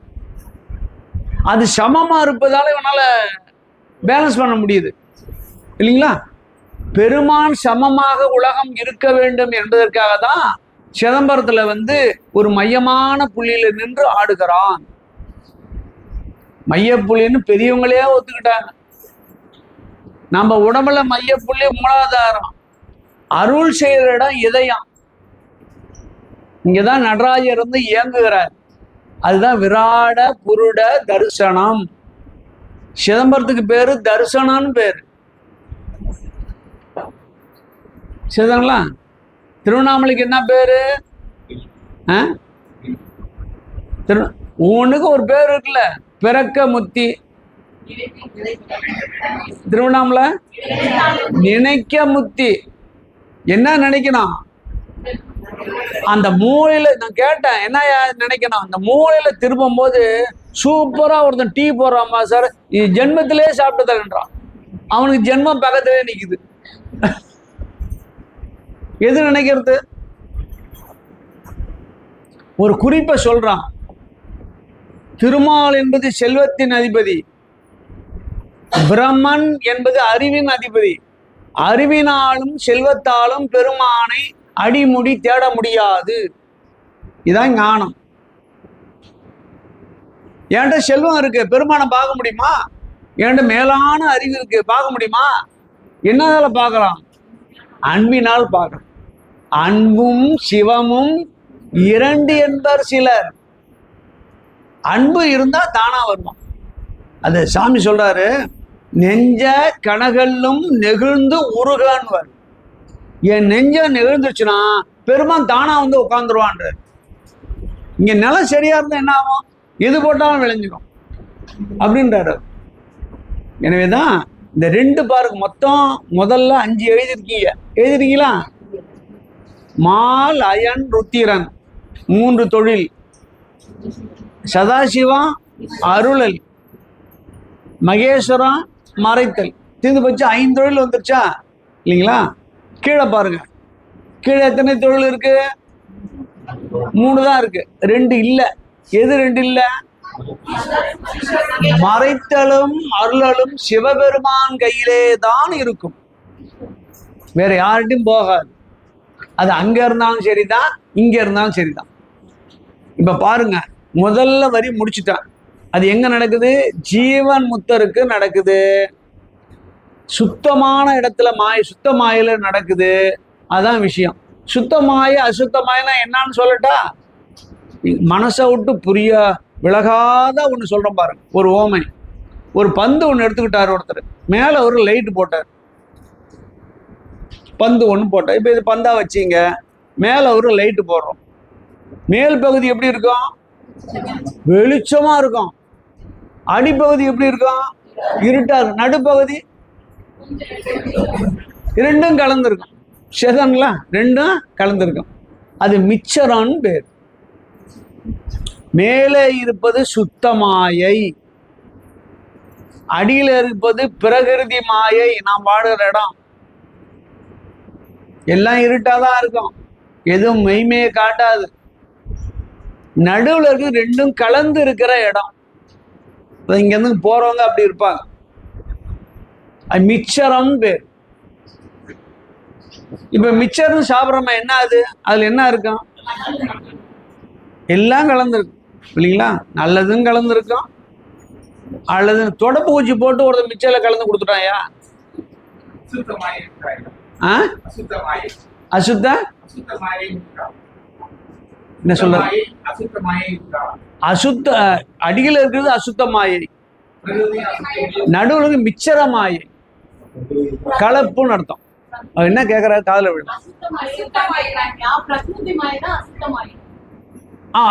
மேல இருக்கிறது சுத்த மாயங்கயா, கீழே இருக்கிறது பிரகிருதி மாயை தான் அசுத்த மாயை. கேள்வி சரியானது. மிச்சர மாயை நடுவுல இருக்கிறதும் கடைசியில இருக்கிறதும் சேர்த்தீங்கன்னா, நடுவுல இருக்கிறத விட்டுடுங்க, கடைசியில இருக்கிறது இருட்டு அசுத்த மாயை, அதுதான் பிரகிருதி மாயன்னு பேர். பிரகிருதினா அந்த முக்குணம் வயப்பட்டதால பிரகிருதின்னு வச்சாங்க. பிரகிருதி தான் நம்ம சைவ சித்தாந்த வார்த்தை. வித்யா தத்துவம் 7, அது சுத்தமாயில வரும். ஏன் சுத்தமாயில வரும்? அசுத்தமாயில வரும். இப்ப பாருங்களேன், ஒரு விஷயம் முடிச்சுட்டா. இப்ப ரெண்டாவது கீழே பாருங்க, 2 அசுத்தமாயில் கீழே மால் அயன் ருத்திரன் சேதங்களா இருக்கா? இருக்குங்களா? இந்த 3 பேரும் யாரு? அதான் கேள்வி. 3 பேரும் யாரு? சிவபெருமான என்ன செய்யறான்னு கேட்டா, அவன் ஒரு ரொம்ப டெக்னிக்கா ஒரு விஷயம் செய்யறான். தன்னுடைய ஆற்றலோடு கீழே இறங்கி வந்தா இந்த அசுத்தமாயில இருக்கிற அன்பர்கள் தன்னை புரிந்து கொள்ள மாட்டாங்க. புரிஞ்சுக்குவாங்களா? இங்கே நடராஜ பெருமான் நிற்கிறார். நான் கைலாயம் போறேன் வரீங்களான்னு கூப்பிட்டா என்ன நடக்கும்? சும்மா இந்த மேடையில் பக்கத்துல இருந்து சிவபெருமானே வந்துட்டாரியா, எல்லாம் காட்சி தரார். முதல்ல என்ன செய்வீங்க நீங்க? இந்த ட்ரெஸ் எங்கேருந்து வாங்கினீங்க? என்ன என்ன நாடக கம்பெனி? எங்கேருந்து வரீங்க? சூப்பரா இருக்கு அப்படின்னு. நான் தான் சிவபெருமான் இப்படி சொல்லிட்டு எத்தனை பேரையா வருவீங்க? நம்புவோமா? நம்பவே மாட்டோம். உங்க வீட்டுல படம் வச்சிருக்கீங்க, டக்குன்னு ஒருத்தர் வந்து எழுந்து நின்னாருன்னா என்ன செய்வீங்க சொல்லுங்க? அவ்வளவுதான், பயந்து போய் வெளியே ஓடிடுவாங்க. இங்க வந்து எல்லாரும் வாங்க கைலாயத்துக்கு போலாம், எல்லாம் கைலாயம் கைலாயம்னு கத்துறீங்களே, இந்த சிவ மண்டபத்துல இருந்து வாங்க போலான்னா என்ன சொல்லுவாங்க? சவாஷ். இதான் உண்மை. பாத்தீங்களா? மெய்மை. வேலையை முடிச்சுட்டு வரோம், ரொம்ப அவசரமா இருந்தா நடுவில் ஒரு வாத்தியார் உட்கார்ந்தாரு, கூட்டு போங்க, நம்மளால ஒரு புண்ணியம். அவ்வளவுதானே. என்ன செய்வேன்? நம்ம சிவபெருமானை அறியும் தகுதி வரை அவன் வெளிப்பட மாட்டான். உணரணும் இல்ல இல்லைங்களா? 4 பேருக்கு உணர்ந்தாங்க எல்லாருமே இல்லைங்களா? கற்றுணை பூட்டியோர் கடலில் பாய்ச்சினும் நற்றுணையாவது. எப்ப சொன்னாரு? பாட்டு பாடிட்டே வராது, கயிறு அறுக்குது, கல்லு கீழந்து மேல வருது, தெப்பமா மாறுது. எப்படி இருக்கு? இந்த அதிசயம் யாரா செஞ்சா? பெருமான் தான் செஞ்சிருப்பான். நமச்சிவாயம் தான் செஞ்சது. நமச்சிவாயமே அவன் தான்.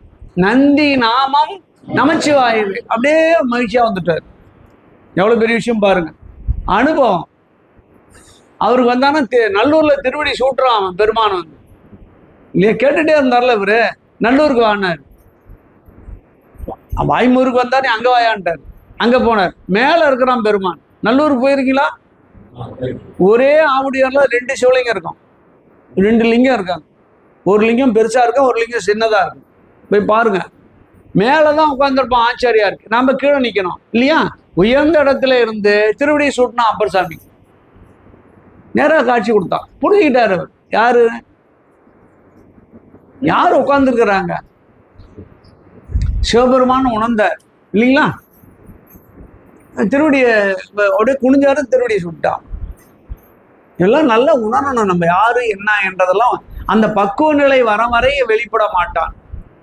அதுவரை யாரு நமக்கு படைக்கிறது, யார் காக்கிறது, யார் அழிக்கிறது? இந்த உலகத்துல பிரகதி மாயில இருக்கிற நம்ம முதல்ல சிறந்த ஜீவன் முத்தர்கள் இருக்காங்க பாருங்க. முத்தர் தன்மையில இருக்கிறான் பாருங்க. சிவபெருமானிடத்திலே கலந்தவர்கள் இருப்பாங்கல்ல. ஒண்ணு ஆன்மா, 2வது ஜீவன் முத்தர். ஜீவனும் இருப்பான், முத்தரும் இருப்பான், உடம்பு இருக்கும், இறை இருக்கும். அந்த ஜீவனை விட்டுட்டு முத்தரோடு மேல போவான், அவன் தான் முத்தர். இந்த 3 படிகளை தெரிகிறதா? ஒண்ணு ஆன்மா, ஜீவன் நம்ம, ஜீவன் முத்தர், 2 தன்மையும் உடையவர்கள். 3வது முத்தர், ஜீவனை விட்டுட்டான், உடம்ப விட்டுட்டான், அங்க போயிட்டான். சிவபெருமான் நினைக்கிற பிரகிருதி மாயில, குறிப்பா ஐயா சொன்ன அசுத்த மாயில நிறைய ஆன்மாக்கள் இருக்கிறாங்க. அவர்களுக்கு நிறைய வேலை செய்ய வேண்டியதா இருக்கு. பரிவார தெய்வங்கள் எனக்கு தேவை எல்லா வேலையும் செய்வதற்கு. அந்த பரிவாரத்துல 3 முக்கியமான போஸ்ட் இருக்கு. ஒன்று படைக்கிறது, இன்னொன்று காக்கிறது, இன்னொன்று ஒடுக்கிறது. இதுக்கு யாருக்கு விருப்பம் இருக்கு அப்படின்னு கேட்குறான். சில முத்தர்கள் நான் செய்யறேன்னு வராங்க. அவருடைய தகுதியை உணர்ந்து படைக்கும் ஆணையை வழங்குகிறான். இதான் முக்கியம். காக்கும் ஆணையை வழங்குகிறான், இவர்களுக்கு ஒடுக்கும் ஆணையை வழங்குகிறான். 3 பேருக்கும் தனி டிபார்ட்மெண்ட், தனி ஆர்டர். இந்த காக்கிறோம் என்ன செய்யணும்? அதுதான் செய்யணும். படைக்கிறோம் என்ன செய்யணும்? அதான் செய்யணும். ஒடுக்கிறோம் என்ன செய்யணும்? அதான் செய்யணும். மாறி செய்ய முடியுமா? செய்ய முடியாது. தனித்தனி டிபார்ட்மெண்ட் தரான். அந்த மூவர் தான் இந்த மூவர். பிரகிருதி மாயில யார போட்டிருக்கிறான்? இந்த 3 பேர் யாரு? முத்தர்கள். முத்தர்கள், சிவமுத்தர்கள், ஆன்மாக்கள் தான். மேலே சிவபெருமானே செய்கிறான், கீழே கீழே நம்மை போன்ற உயர்ந்த ஞானம் பெற்றவர்கள் செய்கிறார்கள். இது புரியுதுங்களா? அடிப்படை. மேலே சொல்லப்பட்ட மூவரும் சிவமே, கீழே சொல்லப்பட்ட மூவரும் ஆன்மாக்களே. இது நல்லா உயரணும். குறிப்பா சொல்ல போனா பரிவார தெய்வங்கள் ஆன்மாக்கள்.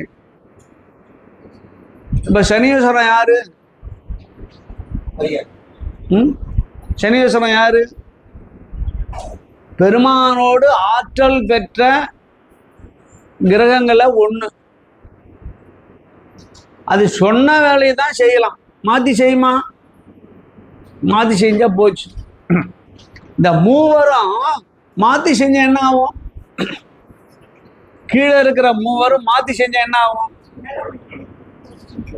பதவி போயிடும். உடனே ஆர்டர் டிஸ்மிஸ், கீழே போய் உக்ரைன்ல போய் பெற, அப்பதான் புத்தி வரும். இல்ல பாகிஸ்தான்ல போய் பெற, எங்கெல்லாம் ஒவ்வாத நாடு அங்க போய் அனுப்பிச்சிடுவான். அதெல்லாம் எப்ப கடையெழுதி வர்றது? அப்பர் சாமி சொல்றாரு, 100 கோடி பிரம்மரும் நொந்தினர். எத்தனை பேர் போயிருக்கான் அது வரைக்கும்? அவர் காலத்துல 7ஆம் நூற்றாண்டுல 100 கோடி பிரம்மர்கள் டிஸ்மிஸ் ஆயிருக்கான். அப்ப 100 கோடி ஓக்கியமா இல்லைன்னு தெரியுதுல்ல?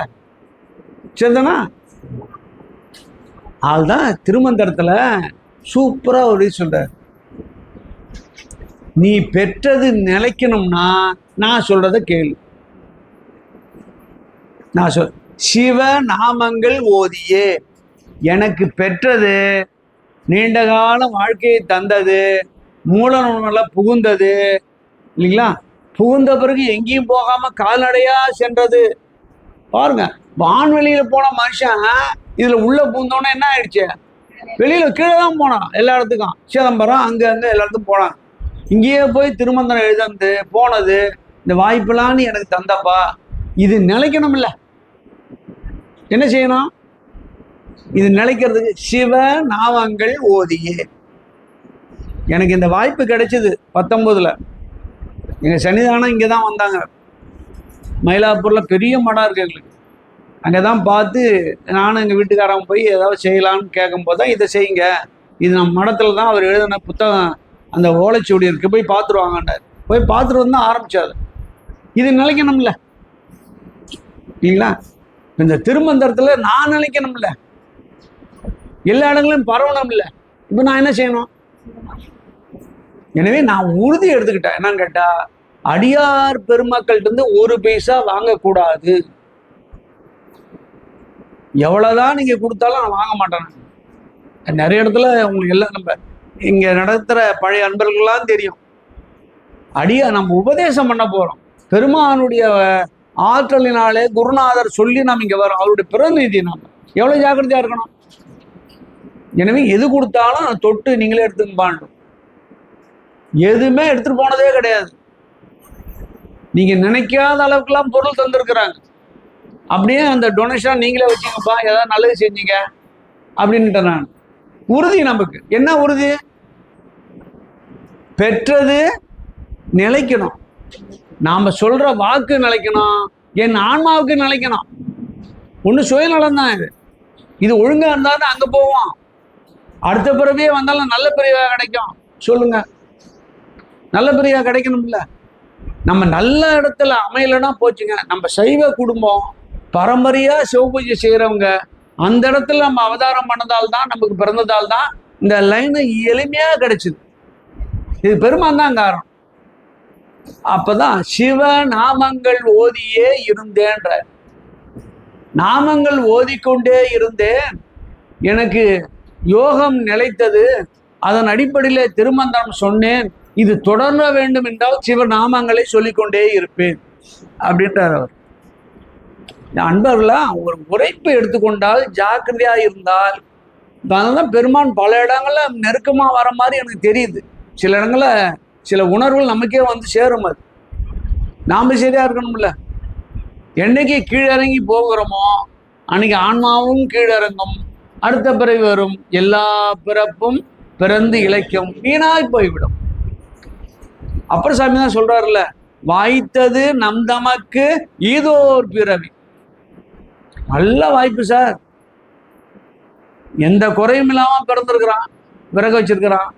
அதுவும் தமிழ்நாட்டில் பிறக்க வச்சிருக்கிறான். எங்க பார்த்தாலும் நல்ல நம்ம கோயில், செம்மாந்து இருக்கின்ற கோயில்கள் எல்லாம் அமைஞ்சிருக்கிறது.